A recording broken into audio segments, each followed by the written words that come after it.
All right, we now have joining us on Sportsphone KNBR. It is the great Steve Berman of The Athletic. Mr. Berman, what's going on, man? How are you doing? Not much, Ted. Doing well. How are you?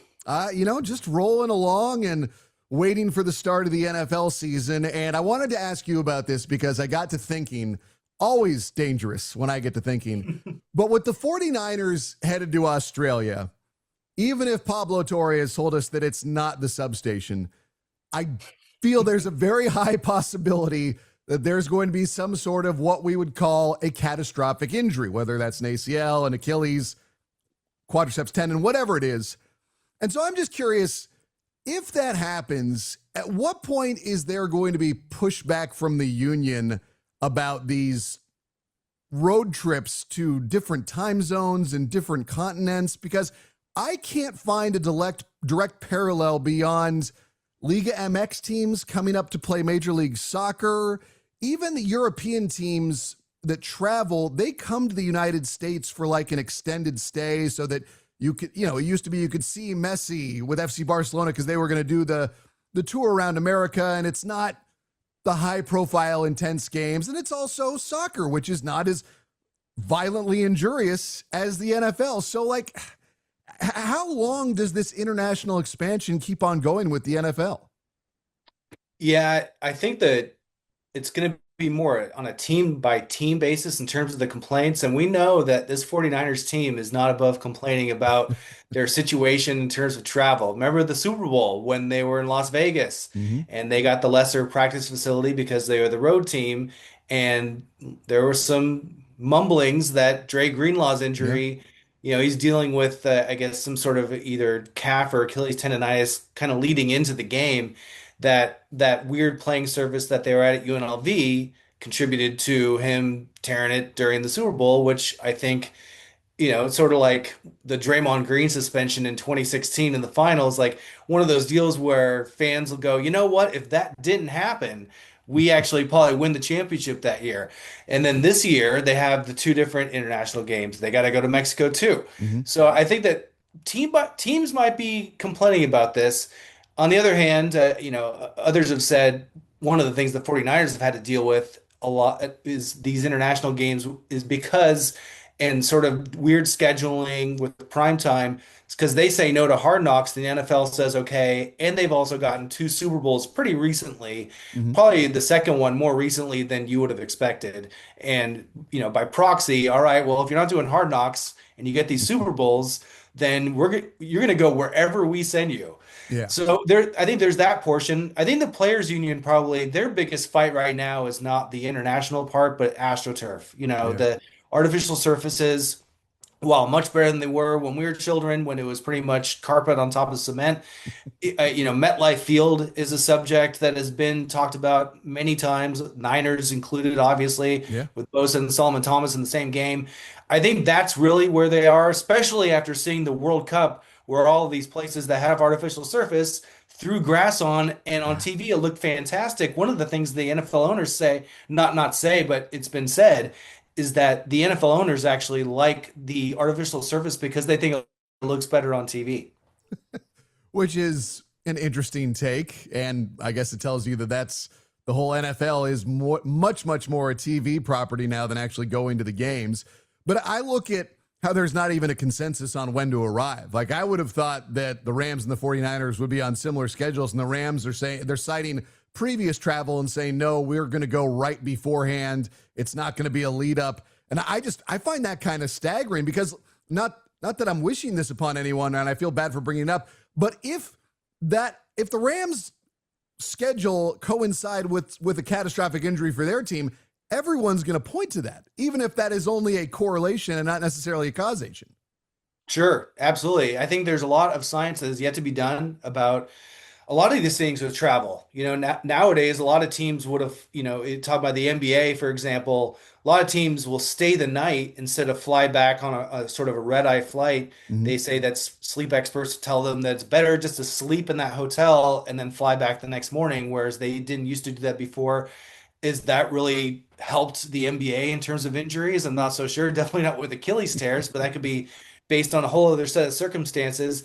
And the 49ers have changed a lot of their stuff in terms of travel in recent years too. I mean, remember Yeah. they go to the Greenbrier in West Virginia whenever they had a 2-week road trip, Midwest, East Coast, and the players don't really like it at all because they're away from home so long. And I think they're actually the Niners sometimes are kind of rethinking some of that, maybe not staying at least at that hotel anymore. Yeah, I also it kind of speaks to the nature of both teams with this Australia trip in particular, because you have the 49ers who were very careful about their cash expenditures last year and had a fairly cautious, I would say, off season. It Mhm. wasn't super, super aggressive, while the Rams are just like, screw it, we're gonna go get it. We're gonna go get Miles Garrett, and we're gonna trade for a cornerback and pretty much are just putting all their chips in right now, and it seems like they've done that multiple times over the past few years. So Mhm. it does sort of speak to the different personalities, I think, of both organizations. What do you make of the CMC contract talk and the soreness and that popping up from Mike Florio? I think that was earlier this morning. I feel like that has already been out of the in the news cycle for so long, but that's maybe because I was up at about 4:30 this morning.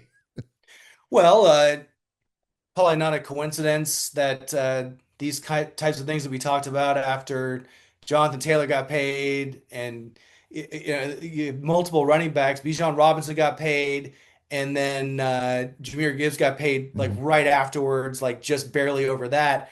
And McCaffrey's looking at it saying, "All right, well, this is my last chance to really cash in. If premier running backs, the guys you draft in the first round in fantasy, are getting paid like this, at least a little bit better, they'd still be like the 35th pay, or 25th best paid wide receiver, Yeah. but still better than they were, just even a year ago.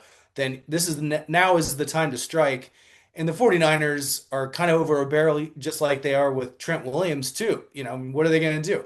Yeah. The other two guys that are behind him are hurt as well, with, I think, obviously legitimate injuries, because there's no reason for those guys to sit out.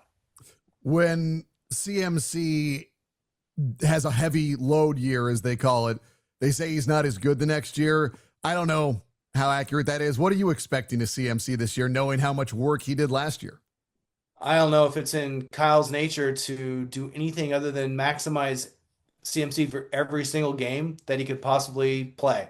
That's just the way it goes with them. I mean, obviously they probably go into it saying, "All right, we have these things scheduled out, and we can't have him have the most touches ever as he did last year." I don't know if it's the most touches ever, but just an Felt like it. absurd amount of touches for a guy who's spent the year before with all these different assorted injuries. But, I mean, Jordan James, I think, is a guy who's talented. Kalen Black, they were talking about him Mm-hmm. early in camp, who could fit in well with the way the 49ers do things and seem like a guy that people were talking highly of, but they're both on the shelf. So if they're on the shelf now and they're not getting that practice time in, then will Kyle trust them in key situations? And will the 49ers be in enough games where they're blowing out opponents to sit CMC? And also, that's the other thing. A lot of times when they've had blowout situations, either getting blown out or blown out another team, you know, everyone's ablaze on social media because McCaffrey's still in the Yeah. game getting for 3 downs, for all 3 downs. And you're like, Kyle, like, this is the time to let him sit on the bench. So I don't know. I'll believe it when I see it, I think, is pretty much the long story short of this. Well, the thing about the Kyle Shanahan era 49ers is there have been so many games which have statistically been blowouts for the 49ers in favor of them, but it's a really tight game to where they also have to keep all their starters out there and really work hard late and deep into the game to kind of lock it up. And I don't expect that to change this year either, because I look at the Rams and the Seahawks and I see the 49ers as a team that can get into the playoffs, but I don't see them as good as those two other teams right now, which means that's at least 4 games that they're going to be fighting, all the way to the end, at least I would assume. And it's not going to be just 4. It's going to be many, many games. Yeah, I mean, their schedule is not quite as favorable as it was last year. They do get to play the Dolphins after they get back. That's pretty nice. And then the Cardinals are after that. So maybe they get a little bit of a breather there, but you never know in the NFL. A lot of times everyone says that a team's going to be awesome. They end up being 6-11 and vice versa. So, but they also play the Broncos. They have to play I think the Cowboys are going to be pretty decent. The Vikings Mhm. always give them a tough game. Seahawks and Rams twice, like you said. there aren't that many breathers. They play the Chiefs and the Eagles to end the season before they face the Cardinals at the end in a game where if they have a playoff spot locked up, maybe you can get some rest there. But it's the NFL. It's tough to blow out a team. You have to be pretty incompetent with the way that talent is spread out to get beaten that badly. And the Cardinals might be there at this point, especially seeing that Jeremiah Love already has a high ankle sprain and they lost a tackle, and so maybe they're a team that could be considered a patsy along with maybe the Dolphins because they seem to be tanking. But other than that, all these Yeah. other teams are going for it. And if you mess up on special teams even once or twice, a team that's much worse than you on paper is right there with you in the fourth quarter. Yeah, no, it's going to be very interesting. Again, we got Steve Berman here joining us on Sportsphone KNBR. Have you bought into the Dejon Stribling hype after what we've seen up to this point? Yeah, I mean, he looked really good in the first half of that preseason game. So, I mean, I used to be at training camp all the time. My current job is an MLB editor and sometimes writer at The Athletic. So I'm not at training camp now, so I just have to rely on reports and podcasts like pretty much everybody else. But actually seeing him in person, not just running little drills whenever they let you do the camera thing at training Yeah. camp, he seems like someone who definitely has potential. And we'll see if Kyle sticks with him in terms of confidence. I don't see him though being like Ayuk and landing in a doghouse because he's not, handling his route tree correctly or his blocking responsibilities correctly. Seemed like I think there was a little bit of run blocking in the first series that Kyle's a little bit worried about. But Stribling, by all accounts, seems like a really mature, low key kind of guy Mm-hmm. who gets really high key on the field and wants to smash people.